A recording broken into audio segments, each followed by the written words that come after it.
వినాయక చవితి వచ్చిందంటే ఊరు వాడ అంతటా సందడే సందడి. భక్తి శ్రద్ధలతో పూజలు, ఉత్సవాలు, అన్నప్రసాద కార్యక్రమాలు కోలాహలంగా జరుగుతూ ఉంటాయి. వినాయక నవరాత్రులకు పెట్టింది పేరైన హైదరాబాద్ లో గణేశుడి లడ్డూ వేలాలు మరింత ప్రత్యేకతను తీసుకొస్తాయి. బాలాపూర్ గణేశుడితో ప్రారంభమైన ఈ లడ్డూ వేలం ఇప్పుడు నగరమంతా వ్యాపించింది. గతంలో వేలల్లో ఉండే వేలం పాటలు ఇప్పుడు లక్షలు దాటేసి కోట్ల రూపాయలకు చేరుకున్నాయి.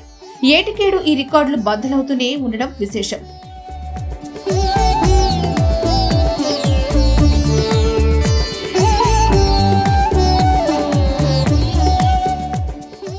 తాజాగా హైదరాబాద్ శివార్లోని ఓ గణేశుడి లడ్డు ఏకంగా 1,87,00,000 ధర పలికి record నెలకొల్పింది.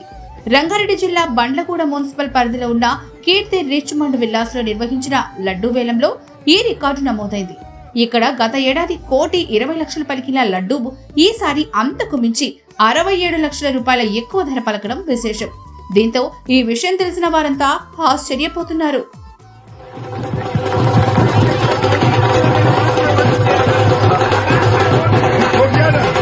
$1,87,36,500 is the final number.